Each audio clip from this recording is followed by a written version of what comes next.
नमस्कार दोस्तों, ब्रजमाला के इस एपिसोड में आपका एक बार फिर से स्वागत है। आज हम आपको दर्शन कराएंगे राधा कुंड और कृष्ण कुंड के। यह स्थान गोवर्धन परिक्रमा मार्ग में पड़ता है। कहा जाता है कि कृष्ण कुंड भगवान श्री कृष्ण ने अपनी बांसुरी से बनाया था और राधा कुंड राधा ने अपने कंगन से बनाया था। दोनों ही कुंड एक दूसरे के आसपास बने हुए हैं। प्राचीन मान्यताओं के अनुसार मथुरा के राजा कंस ने भगवान श्री कृष्ण का वध करने के लिए अरिष्टासुर नाम के एक दैत्य को भेजा। उस समय भगवान यहीं गाय चरा रहे थे और यह दैत्य एक बछड़े के रूप में उनकी गायों में जाके मिल गया।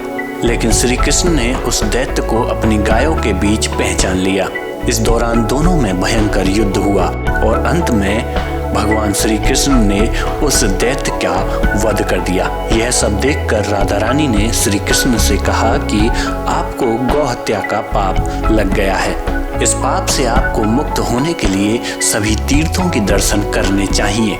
और श्री कृष्ण इसका उपाय पूछने के लिए नारद मुनि के पास गए तो उन्होंने श्री कृष्ण को बताया कि आप सभी तीर्थों का आह्वान करके सभी को जल रूप में यहीं बुला लीजिए और उन तीर्थों के जल को एक साथ मिलाकर स्नान करने से आपको इस पाप से मुक्ति मिल जाएगी।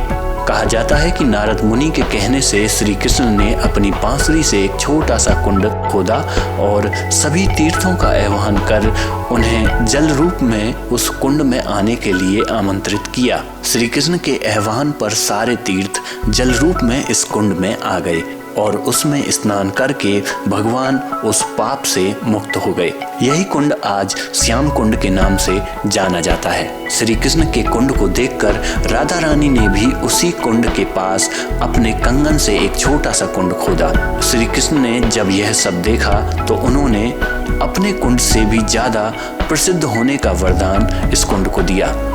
वर्तमान में यह कुंड राधा कुंड के नाम से जाना जाता है। कहा जाता है कि अघोई अष्टमी के दिन अगर कोई इस कुंड में स्नान करता है तो उसे बहुत सारा पुण्य प्राप्त होता है, क्योंकि इस कुंड का निर्माण भी अघोई अष्टमी के दिन हुआ था। तो दोस्तों, इसी के साथ हमारा ये एपिसोड यहीं समाप्त होता है। अगले एपिसोड में आपसे फिर मुलाकात होगी। तब तक के लिए नमस्कार।